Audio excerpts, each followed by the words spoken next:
اگر ایک مسلمان کسی نان مسلم کو اسلام کی دعوت دے اور آگے سے نان مسلم یہ سوال کرے کہ میں تو اسلام قبول کر کر میری تو نجات ہو جائے گی، لیکن جو مجھ سے پہلے لوگ گزر گئے، میرے باپ دادا، ان کا کیا ہوگا؟ ان کی نجات کا کیا ہوگا؟ ان کا آخرت میں ان کے ساتھ کیا سلوک کیا جائے گا؟ ان کے ساتھ کیا معاملہ کیا جائے گا؟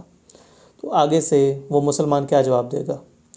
وہ مسلمان ان کے باپ دادا پر جہنم کا ٹھپا ضرور لگائے گا۔ وہ اگر نرم سے نرم بات بھی کرے گا تو وہ یہ کہے گا کہ وہ تو جہنم میں چلے گئے، تم اپنی تو آخرت کی فکر کرو، کیونکہ وہ یہ مانتا ہے کہ جس شخص کا بھی ایمان کے اوپر خاتمہ نہیں ہوگا، اسلام کے اوپر خاتمہ نہیں ہوگا، وہ ہر حال میں جہنم میں جائے گا، چاہے اس تک اسلام کی صحیح دعوت پہنچی ہے نہیں پہنچی ہے، اس کی زندگی اس نے کس حال میں گزاری، اس کی نیت صاف تھی نہیں صاف تھی، اس سے کوئی فرق نہیں پڑتا۔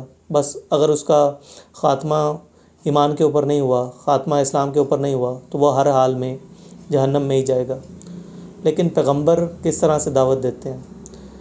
فرعون سے زیادہ نیگیٹو شخص اس دنیا میں کوئی نہیں گزرا ہوگا، لیکن جب حضرت موسیٰ فرعون کو اسلام کی دعوت دیتے ہیں تو فرعون بھی سیم یہی سوال کرتا ہے کہ ہم تو چلو آپ کی دعوت کو مان لیں، لیکن ہم سے جو پہلے لوگ گزر گئے ان کا کیا بنا؟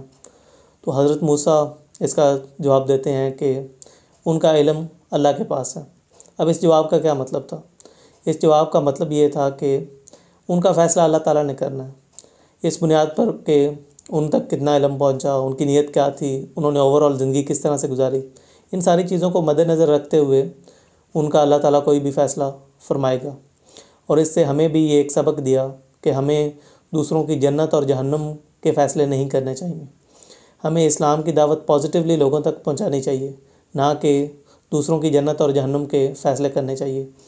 ہمارا حال تو یہ ہے کہ ہم مسلمان بھی ایک دوسرے کے اوپر جہنمی کفر کے فتوے، شرک کے فتوے لگاتے رہتے ہیں، لیکن نان مسلمز کے بارے میں بھی ہمیں یہ نہیں کرنا چاہیے۔ جو لوگ گزر گئے، ہمارا ان کے بارے میں یہی اوپینین ہونا چاہیے کہ وہ کہاں گئے، ان کا کیا بنا، ان کا علم اللہ تعالیٰ کے پاس ہے۔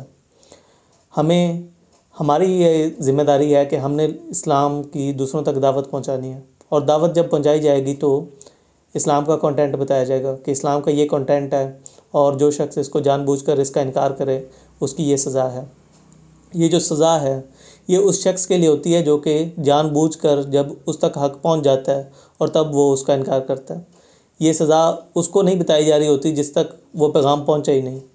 تو جو لوگ گزر گئے ان کا فیصلہ اللہ تعالیٰ نے کرنا ہے کہ ان تک ان کے کیا حالات تھے، ان تک کتنا علم پہنچا، ان کی نیت کیا تھی، ان ساری چیزوں کی بنیاد پر ان کا آخرت میں ان کے ساتھ کوئی بھی معاملہ کیا جائے گا۔